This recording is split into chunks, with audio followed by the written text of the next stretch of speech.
ঘোগাদহ সোনালীর কুঠি জামে মসজিদের দ্বিতীয় তলার ছাদ ঢালাই কাজের শুভ উদ্বোধন হয়েছে আজ পবিত্র ঈদ উল ফিতরের শুভ লগ্নে। ঐতিহ্যবাহী সোনালী কুঠি জামে মসজিদ পেল এক নতুন মাত্রা। প্রায় এক শতাব্দী পুরনো এ মসজিদে মুসল্লিদের সংখ্যা দিন দিন বাড়লেও স্থান সংকটের কারণে অনেক সময় নামাজ আদায় করতে হতো রাস্তায়। এ সমস্যার সমাধানে ঘোগাদহ ইউনিয়নের ৩ নম্বর ওয়ার্ডে অবস্থিত সোনালী কুঠি জামে মসজিদের দ্বিতীয় তলার ছাদ ঢালাই কাজের উদ্বোধন করেন ঘোগাদহ ইউনিয়ন পরিষদের চেয়ারম্যান আব্দুল মালেক। সোমবার আনুষ্ঠানিকভাবে ছাদ ঢালাই কাজের উদ্বোধন করা হয়। স্থানীয় মুসল্লিরা জানান, এটি বহু পুরনো মসজিদ, যার সঙ্গে জড়িয়ে আছে এলাকার ধর্মপ্রাণ মানুষের আবেগ ও শ্রদ্ধা। নতুন দ্বিতীয় তলা নির্মাণের ফলে প্রায় ১,০০০-এর অধিক মুসল্লি একসঙ্গে নামাজ আদায় করতে পারবেন।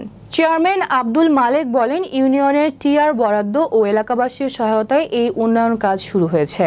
এলাকাবাসী মনে করছেন, এই উন্নয়ন কর্মসূচি শুধু স্থাপত্যের নয়, বরং এটি ইসলামের প্রচার ও প্রসারের এক গুরুত্বপূর্ণ উদ্যোগ।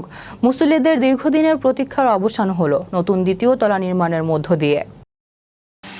জামে মসজিদে আমরা আগে কিন্তু গত ৫-৭০০ মানুষের বাস করছিলাম। আমাদের একটা মসজিদ ছোটো আসলো, এখন জনসংখ্যা বেশির কারণে এখন সেই মসজিদ দোতলা করলাম। কিন্তু আমরা সংযোজন করতে পারছি যে একতলার ছাদ ঢালাই দেওয়ার পরে জায়গা হয় না, রাস্তা বন্ধ কাটানো হয়। এরপরে আমরা চিন্তা ভাবনা করি দোতলার কাজ হাতে নিয়ে এখন আল্লাহ রহমতে আপনারা দোয়ায় আমরা এই দোতলার ছাদের কাজ করতেছি। ইনশাআল্লাহ সবার দোয়ায়, সবার সহযোগিতায় মসজিদের দোতলার কাজ শুরু হইতেছে, মানে কাজ চলতেছে। এখন এই মসজিদের দোতলার কাজ শেষ হলে ইনশাআল্লাহ সব মুসল্লিদের সুবিধা হবে।